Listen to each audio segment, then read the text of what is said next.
Halo Sobat Catur semua, selamat bertemu kembali.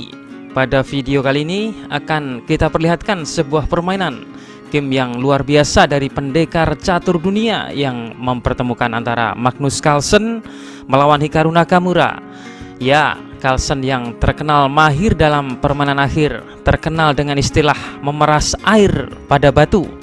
Artinya dia mampu melihat peluang sekecil mungkin, memanfaatkan menjadi sebuah kemenangan. Lawannya adalah Hikaru Nakamura yang terkenal akan kecepatannya dalam berpikir. Partai ini berlangsung pada event FTC Crypto Cup tahun 2021. Oke, langsung saja kita lihat partainya. Magnus Carlsen yang memegang putih memulai permainan dengan pion E4. Dibalas Nakamura pion E5. Selanjutnya Magnus kuda F3 dan Hikaru kuda berkembang ke C6. Gajah berkembang ke C4. Diikuti Nakamura gajah C5. Setelah Magnus rokade, Nakamura mengembangkan kuda ke F6 mengincar pion pusat putih. D3 di sini dimainkan untuk membela dan Nakamura melakukan rokade.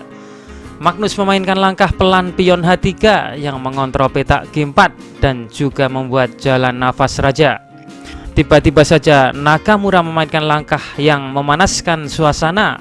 Dia memainkan langkah tajam pion D5, langsung mengusik pusat, membuka jalur gajah sekaligus mengancam gajah putih.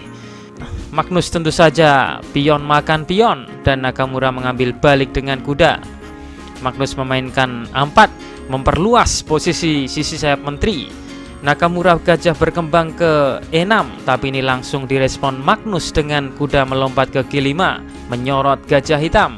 Gajah yang risih diawasi kemudian berpindah ke F5, tapi lagi-lagi putih kembali mengancam, kali ini dengan menteri F3. Kuda mundur mempertahankan gajah sebelum putih memainkan C3, menghentikan kuda yang dapat ke petak D4 yang dapat mengganggu posisi menteri putih. Langkah ini juga mempersiapkan perluasan sisi sayap menteri dengan dorongan pion B4. Nakamura memainkan H6 yang menendang kuda putih mundur. Sambil kuda ini menyerang gajah hitam. Gajah hitam bergerak ke D6 dan Magnus memainkan B4, memperluas penguasaan ruang atas sisi sayap menteri. Sisi sayap menteri hitam mencoba menghentikan perluasan lebih lanjut dengan A6, mengambil keuntungan dari keterlambatan putih dalam pengembangan dan pin pada benteng apabila putih mendorong pion ke B5. Magnus mulai mengembangkan perwira yang tersisa. Hikaru memainkan Raja H8, bersiap untuk menggerakkan pion F untuk keluar dari pin. Kemudian Magnus memainkan Gajah A3, memberi syarat bahwa ia akan memainkan B5. Hikaru menjatuhkan gajah ke G6, membuka jalur untuk pion ke F5. Magnus memutuskan menangkap gajah hitam dengan kudanya, tapi hitam tidak bisa menangkap kembali dengan menteri karena B5 akan memenangkan perwira. Jadi Hikaru menangkap dengan pion. Magnus menyerang dengan B5, menyerang kuda dan membuka diagonal gajahnya, menyorot pion lemah D6. Kuda hitam melompat ke A5. Serangan pada pion B7 oleh menteri putih telah dibuka dan untungnya kuda mempertahankannya. Melihat ini, putih memainkan gajah B4, mencoba menyingkirkan pembela pion hitam B7. Di sini hitam harus memainkan pion B6 tanpa meninggalkan pion A6 yang tidak terkawal. Karena itulah terlebih dahulu ia menukar pion A6 ditukar dengan pion putih B5. Dan setelah Magnus merebut kembali, Hikaru mendorong pion B6. Magnus memainkan gajah D5, menyerang benteng dan memblokade pion lemah D6.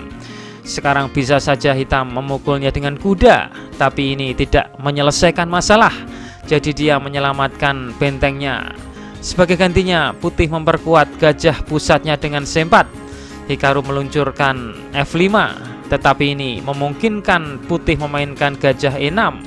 Gajah melangkah dengan tepat merespon langkah terakhir hitam yang menghilangkan pengawalan pada petak E6 ini.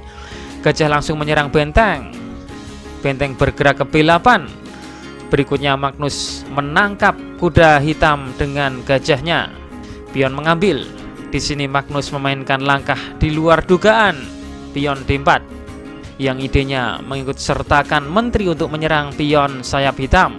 Lagi pula bila hitam memakan pion pusat putih, ia akan dengan mudah merebutnya kembali melalui benteng ke D1, dibantu juga dengan kuda.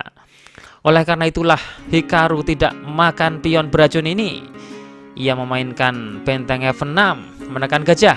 Direspon Magnus dengan mendorong pion D5 mempertahankan gajah. Ini akan menyebabkan gajah ini terasa begitu kuat dan sangat menjengkelkan buat hitam. Karenanya Hikaru memainkan gajah F7 yang berusaha melenyapkan gajah putih yang sangat mengganggu ini. Magnus menangkap gajah dan Hikaru menerima kembali dengan benteng. Putih kuda B3 menyerang 2 kali pion. Hitam mempertahankan dengan bentengnya.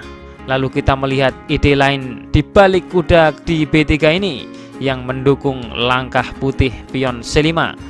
Jika hitam menangkapnya, maka putih akan memiliki posisi yang bagus dengan selanjutnya D6, yang kemudian kuda akan mengambil pion C5. Oke, kita kembali. Sebagai gantinya Hikaru memainkan pion A4 menyerang kuda. Tapi di luar dugaan, Magnus tidak menyelamatkan kuda itu, tapi ia memainkan pion C6 mengorbankan kudanya. Oke, sekarang mari kita analisa bagaimana jika hitam menerima pengorbanan ini. Jika pion mengambil kuda, maka benteng makan benteng. Menteri mengambil, menteri pukul pion. Putih memiliki 2 pion bebas dengan rantai pion yang sangat kuat dan sulit untuk digoyang.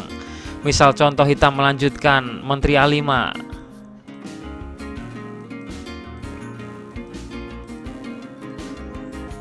Menteri ini akan menyerang kuda.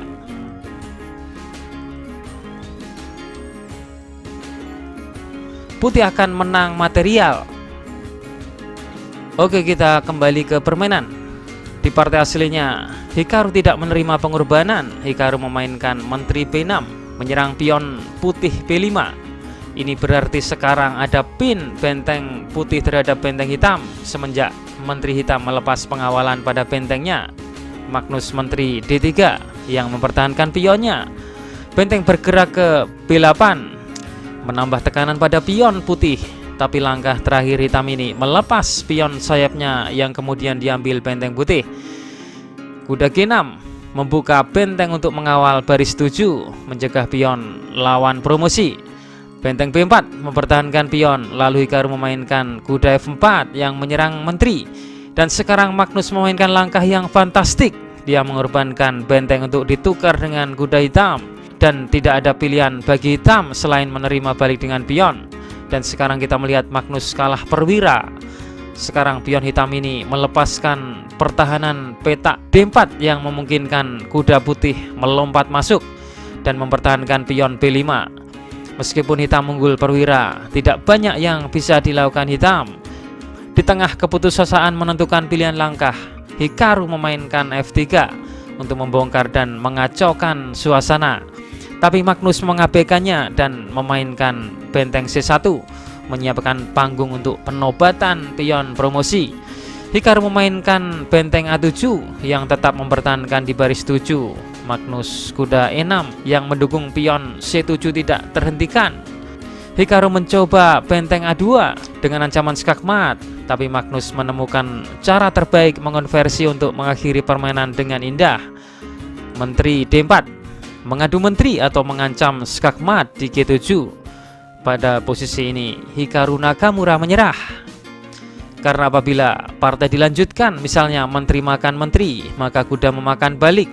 Putih akan terlalu sulit dihentikan, misalnya benteng B2, C7, benteng C8, kuda makan pion. Setelah benteng makan pion, kuda ke E7 dan ini memaksa benteng makan pion.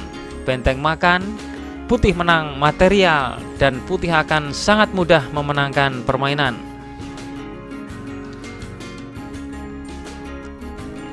Jawaban asal otak video kemarin, benteng F7 mengorbankan benteng.